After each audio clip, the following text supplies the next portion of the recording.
State of Mankind. How much do you know? Excerpts from How the Spectre of Communism is Ruling Our World. 144. When a branch of China's state-run broadcaster was established in London, nearly 6,000 people applied for 90 positions that required reporting news from China's perspective. The CCP encountered an enviable problem: too many applicants. People's eagerness to work for the CCP's mouthpiece reflects the decline of the Western media industry and the threat that the CCP's foreign propaganda poses to the world.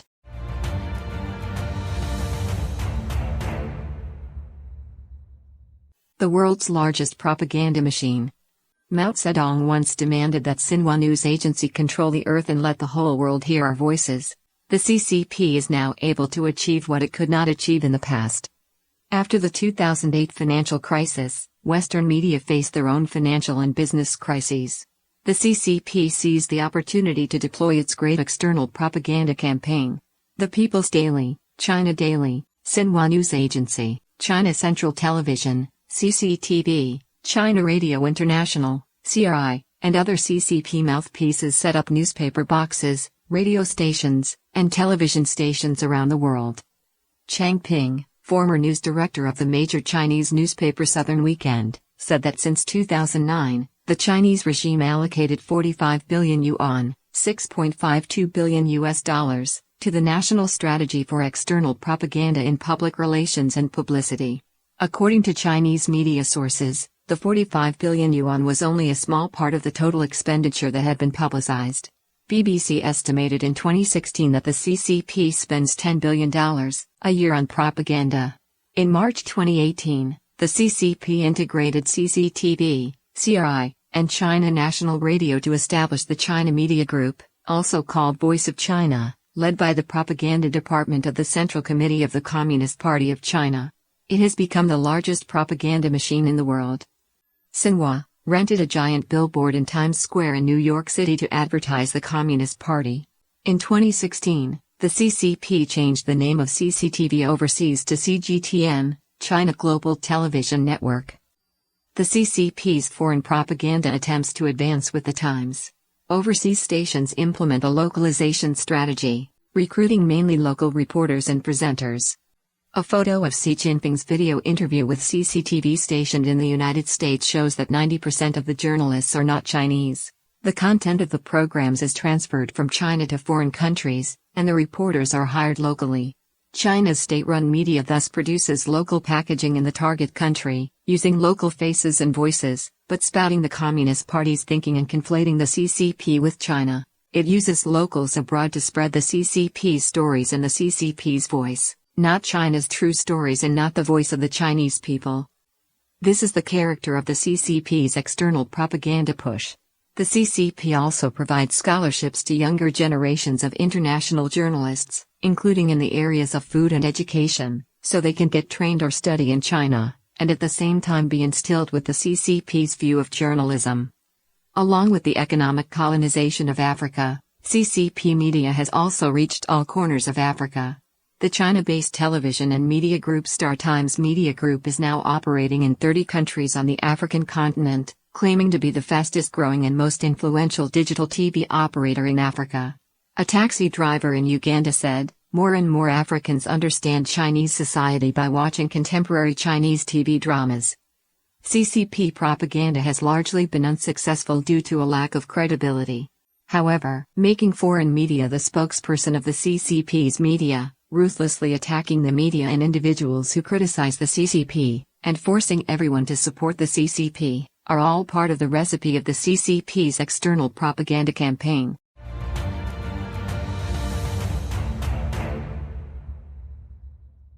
Turning media all over the world into Xinhua News Agency. In 2015, the foreign ministers of 10 countries condemned the CCP for building artificial islands in the controversial South China Sea.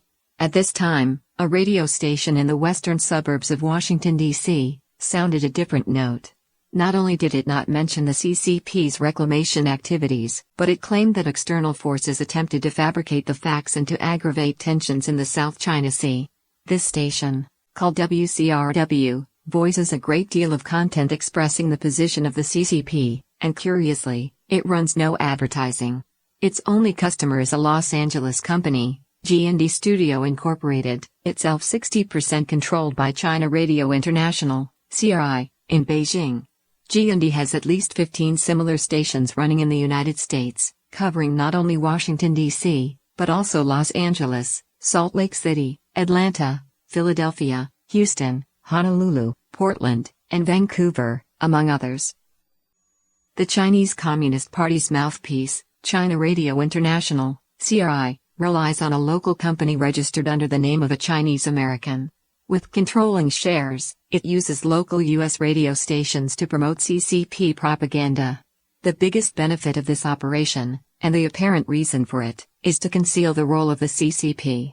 In order to maximally mislead the audience, listeners are made to feel that Americans themselves are expressing their support for the CCP. In 2015, CRI ran 33 such stations in at least 14 countries. By 2018, CRI had 58 stations in 35 countries. Because the control and operations are carried out through the use of local Chinese companies, it seems that democratic countries are helpless to do anything about the situation legally, although many people are unhappy with the party's hidden propaganda. The CCP external propaganda push has taken advantage of the loopholes in democratic societies. In the name of democracy, the CCP advocates for dictatorship and attempts to manipulate the audience into adopting its views by exploiting loopholes in the laws of free societies. Thus, in the name of democracy, it aims at destroying democracy. The China Daily's inserts, which in Chinese are summed up with the phrase "making a voyage on a borrowed ship," are another important part of the CCP's external propaganda campaign. China Daily publishes a Chinese news insert in the Washington Post and uses a layout style that can give readers the impression that it's the Washington Post content. In addition to the Washington Post, the CCP has struck similar deals with over 30 newspapers, including the New York Times, the Wall Street Journal, the Daily Telegraph, and Le Figaro. The word advertising on the insert is placed in an inconspicuous location, and readers can easily mistake the material for the newspaper's own content. On September 23, 2018, the China Daily also inserted 4 pages of advertisements that looked like ordinary news and commentary in the local Iowa newspaper Des Moines Register. The material attacked the U.S. president and some called it an attempt to influence the midterm elections. The Communist Party excels in controlling overseas Chinese media. Through coercion and enticement, the CCP has recruited a large number of Chinese-language media, including some founded by Taiwanese with a previously strong tradition of anti-communism. The CCP-sponsored World Chinese Media Forum is used as a platform to communicate the party's instructions to Chinese media around the world. On September 10, 2017, the 9th World Chinese Media Forum was held in Fuzhou. More than 460 overseas Chinese media executives from over 60 countries and regions in 5 continents attended the meeting. An example of the impact of this media control work can be found in the reporting of a California-based Chinese-language media outlet that amplifies CCP propaganda in the Western press. During the CCP's 19th National Congress, this media outlet's lengthy reports were almost identical to those published by official party media. During the Umbrella Movement protests in Hong Kong in 2014, the Overseas Chinese Media Association controlled by the CCP, with more than 160 media members, urgently organized 142 pro-China media outlets in Asia, Europe, Africa, the United States, and Australia to publish the Safeguarding Hong Kong Declaration to give support to a CCP perspective. The extent and efficacy of the regime's media penetration overseas has surprised the outside world. Suppression of opposing voices is another aspect of CCP overseas propaganda operations. The party threatens journalists who expose them with visa denials and other forms of harassment, leading them to self-censor. The result is that there are few global media corporations that take a completely independent stance on the CCP without regard to consequences imposed by the regime. There are several ways a scoundrel might make others view him in a more positive light. One way would be to start from within, abandon evil, become good, and stop being a scoundrel. Other people would then over time naturally come to recognize the transformation. The second way would be to begin exerting pressure on others, trying to brainwash them into not recognizing a scoundrel for what he is. Finally, a scoundrel might even mount the most audacious plan, and attempt to use manipulation, lies, gaslighting, and brainwashing to turn everyone else into scoundrels too. This would offer the greatest protection. The CCP has used both the second and third methods simultaneously over decades. It employs a variety of large-scale propaganda activities to target foreigners, changing the minds of people to make them think that the CCP is no scoundrel at all. In some cases it's even able to pull them into the mire, and turn them into scoundrels along with the party. Through extensive investments and shrewd operations, the party has now established a worldwide system for creating alliances, isolating enemies, and turning neutrals into sympathizers or scoundrels.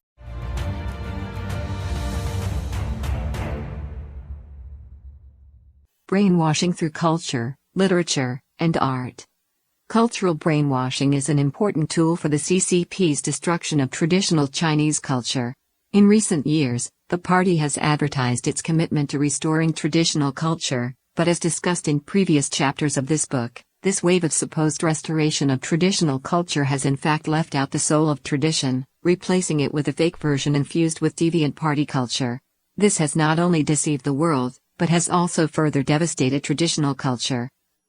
On top of that, in order to further influence the world, one of the key elements of the party's external propaganda is to export so-called traditional Chinese culture as defined by the CCP, and to use Chinese customs and practices to whitewash the CCP. This is another form of perception manipulation, or brainwashing. A typical example of this project is the Confucius Institute. According to incomplete statistics, as of the end of 2017, the CCP had established 525 Confucius Institutes, targeting colleges and universities, in 146 countries and open 1,113 Confucius classrooms, targeting elementary and secondary schools. The Confucius Institute's funds come from Hanban, which is affiliated with the CCP's United Front Work Department. The use of funds is supervised by personnel from the CCP's embassies and consulates. Confucius Institutes subvert important academic principles of autonomy and freedom of inquiry, aim to promote the CCP's preferred version of events, distort the history of China, and omit the CCP's appalling human rights record. In some Confucius Institute classrooms, quotations of Mao Zedong are hung on the wall. On the surface, Confucius Institutes claim to teach Chinese culture, but in fact they promote communist doctrine and transmit party culture. In addition to offering cultural and language courses, Confucius Institutes also distort history and even organize protests against activities the CCP believes threaten its rule. For example, speakers have been invited who repeated CCP lies about Tibet. Others claimed the Korean War was triggered because the U.S. military bombed Chinese villages, and that the party was forced to send troops.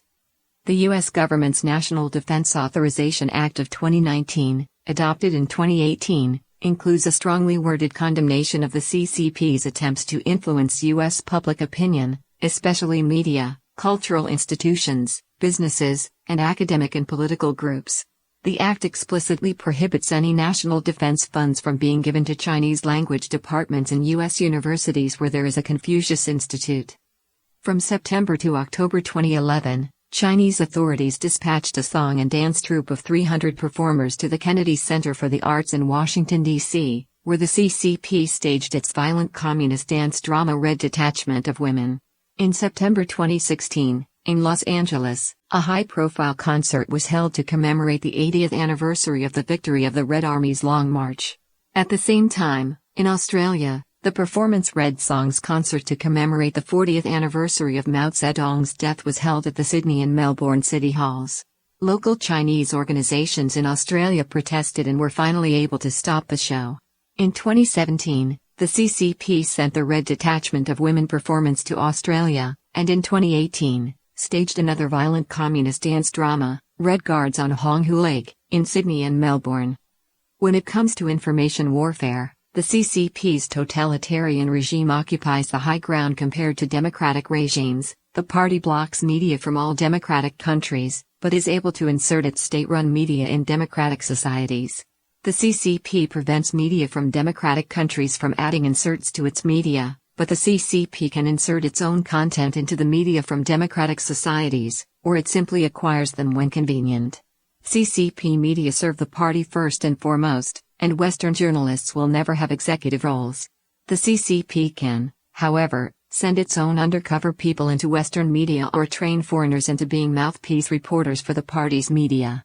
As long as the West still regards the CCP media as legitimate, the West will continue to lose in the information war. In 2018, the U.S. Department of Justice ordered Xinhua News Agency and China Global TV Network to register as foreign agents in the United States. It was a correct step, but is still far from sufficient. The problem is the lack of reciprocity in the first place. The CCP's foreign propaganda campaign is a major project aimed at globally reshaping the public's views on the regime, and has met with some results. The CCP spreads its noxious ideology through this propaganda work, and has severely misled people about the regime, its mode of operations, China's human rights situation, and views on communism in general.